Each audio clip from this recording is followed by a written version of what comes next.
প্রতিদিনের মতন আবার চলে এসেছি। আজকে দেখো মাছের ঝোল রান্না করব।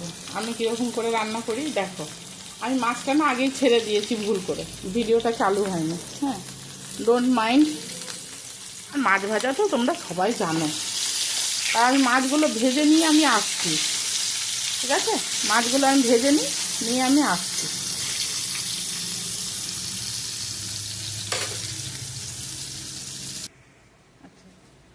এবার আমি মাছের ঝোলটা করব। মাছ ভাজা সব কমপ্লিট হয়ে গেছে, এবারে মাছের ঝোলটা করব। মাছের ঝোলটার জন্য কড়াইতে তেল দিয়ে দিয়েছি আগে। মাছ ভাজার যে তেলটা ছিল ওটা দিয়ে দিয়েছি। এবারে জিরে ফোড়ন দিলাম। তোমরাও নিশ্চয়ই জিরে ফোড়নই দাও। জিরে ফোড়ন দিলাম। জিরে ফোড়ন দিয়ে জিরেটা একটু ভাজা ভাজা হয়ে গেলে আলুটা দিয়ে দেবো। আমরা একটু ফোড়ন না বেশি খাই আমাদের বাড়িতে। জিরে ফোড়ন যে কোনো ডালেও ফোড়ন দিলে আমরা একটু বেশিই দিই, কারণ আমাদের উপরে যদি জিরের মানে ফোড়নটা না ভাসে না আমাদের ভাল লাগে না দেখতে। আচ্ছা, লম্বা লম্বা করে টুকরো করে কাটা আলু দিয়ে দিলাম। আলু দিয়ে দিলাম। এবার আলুটাকে একটু লাল লাল করে নুন হলুদ দিয়ে ভাজি।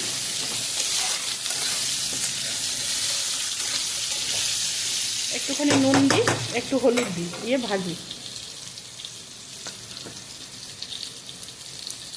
একটু হলুদ দিলাম এক ফোঁটা, আর এই এক ফোঁটা এই লবণ দিলাম।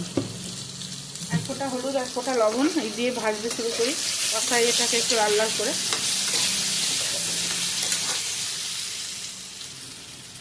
আলুটা প্রায় ভাজা ভাজা হয়ে গেছে। এবারে এখানে বেটে রাখা একটু মশলা আছে। এখানে আমি দিয়েছি 4 কোয়া রসুন আর 4টে কাঁচা লঙ্কা আর টমেটো। একটা টমেটো দিয়েছি। আমি বেসিক্যালি এরকম করে মাছের ঝোল করি না, কিন্তু আজকে মনে হলো একটু তোমাদের দেখাবো, তাই জন্য একটুখানি রসুনটা পেস্ট করে দিলাম।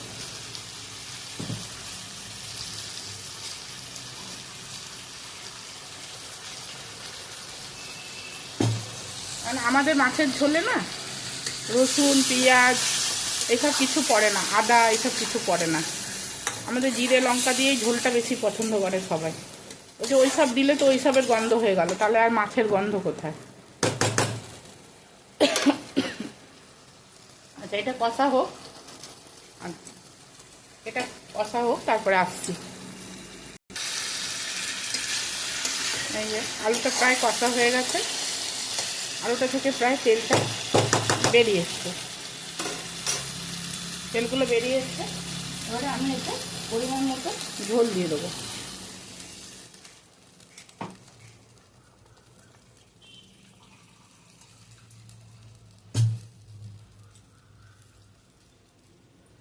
পরিমাণ মতন এটা আমি জল দিয়ে দিলাম।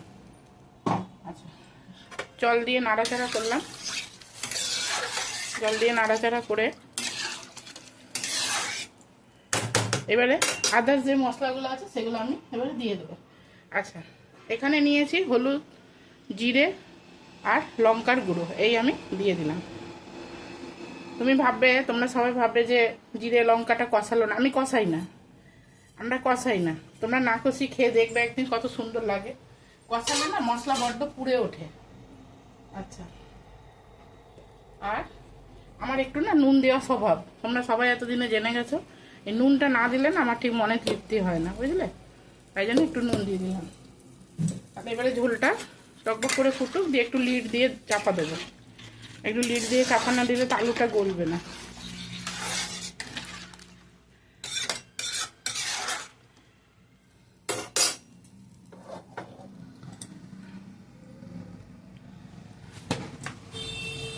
এর মধ্যে দিয়ে দিলাম 2-3টে কাঁচা লঙ্কা। যদি ঝাল কম হয়, ঝাল লাগে আর একটু, তাহলে এটা ডলে ডলে খেয়ে নেবে। ঝোলটা ফুটতে শুরু করে দিয়েছে। এবার আমি লিডটা একটু চাপা দিয়ে দেবো। 2-3 মিনিটের জন্য লিডটা চাপা দিয়ে দেবো। এই লিডটা চাপা দিয়ে দিলাম। আচ্ছা, আলুটা সেদ্ধ হোক, তারপরে আবার আসছি। চলো দেখি আলুগুলো গলেছে কিনা।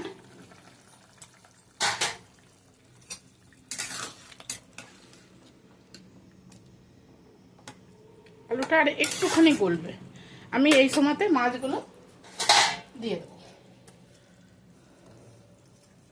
মাছগুলো ভেজে রেখেছিলাম ওগুলো দিয়ে দেবো।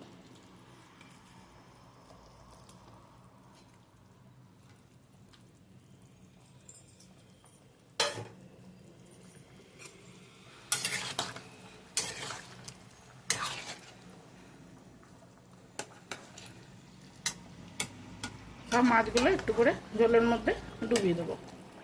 এইটুকুনি আলুও সিদ্ধ হয়ে যাবে, এখানে মাছটাও সিদ্ধ হয়ে যাবে। ঠিক আছে, তাহলে আবার একটুখানি চাপা দিই।